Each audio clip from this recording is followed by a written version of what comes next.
As the years went by without major championship glory, heartbreak and Rory McIlroy had become nearly identical. On the grandest platforms in golf, the Northern Ireland native who is the world's finest golfer never stopped coming up with new and inventive methods to torture himself and his supporters. Following one of those agonizing Sundays at Los Angeles Country Club 2 years ago, McIlroy declared, "When I do finally win this next major, it's going to be really, really sweet.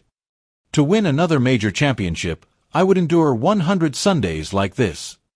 This Sunday felt at moments like all of the 100 Sundays that must have passed, but McIlroy's moment lived up to the excitement. After putting the green jacket over his shoulders, McIlroy opened out about the weight he had been carrying for so long.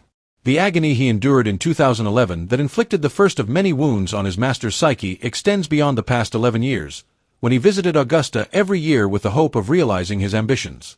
When he fell to his knees following the playoffs' winning putt, it all came out of him in the heaving tears he shed. "You know, at least 11 years, if not 14 years, of pent-up emotion came out of me on the last green there in the playoff," he remarked. Angel Cabrera, the 2009 champion, was 4 shots behind McIlroy at the beginning of 2011. Even though McIlroy was tense on Sunday morning, he found a letter in his locker when he got to ANGC. When McIlroy opened his locker this morning, he discovered a note from Angel Cabrera wishing him luck. "And on the last day of 2011, I played with a player named Angel Cabrera. In addition to being a pleasant touch, it was also somewhat humorous. Fortunately, I completed the task despite the 14 long years." Wearing the green jacket that he will be wearing for the rest of his life, McIlroy's expression was clear. Even though he shot an 81 on Sunday, Shane Lowry stayed to tell everyone what winning the Masters and the career Grand Slam meant to him, since he wasn't sure his friend would share. For him, this is everything. It occupies all of his thoughts. "He only discusses it," Lowry remarked.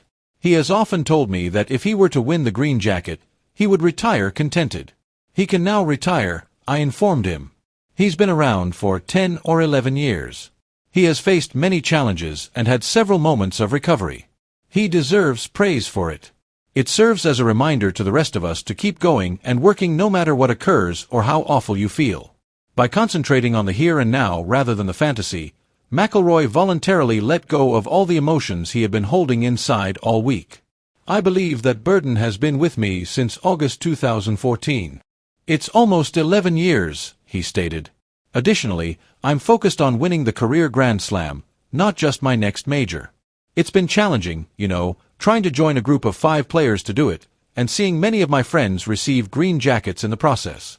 And every time I've turned up for this competition, I've made an effort to have the most optimistic outlook possible. I discussed it in the beginning of the week, but there's a difference between discussing it and actually carrying it out. Indeed, it was a challenging day. I had a really bad feeling this morning. As you saw with the double, I was quite anxious on the first hole. But as I mentioned, that helped me to relax a little, and I was able to recover and demonstrate the resilience I've often discussed. On a day when everything transpired, that resiliency was never more evident." He lost his 2-shot lead from the previous night on the first hole, went behind, then surged ahead by 4 strokes before losing it all in 2 holes and falling behind again. He then took the lead twice in the final 4 holes with famous shots from Masters Sunday, but lost it again on the final hole of regulation. Nobody had ever witnessed such complete chaos on a big championship Sunday. Nevertheless, McIlroy delivered once more in the playoffs, completing the task with a flawless drive and sand wedge. "In this game, you have to be the eternal optimist," he stated. "I've been saying it until I'm exhausted, you know.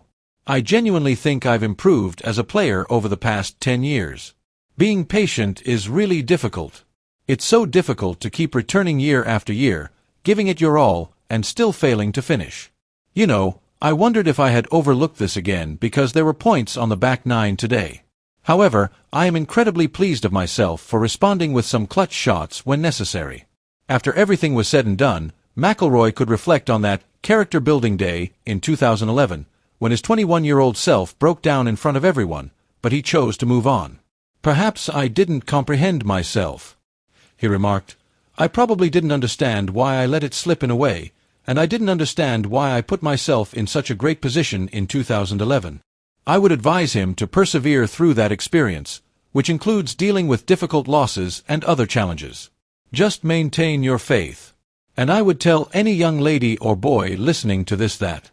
To all the boys and girls listening, I would encourage you to believe in your dreams and know that you can accomplish anything you set your mind to, provided you put in the necessary time and effort. I have truly realized my aspirations today.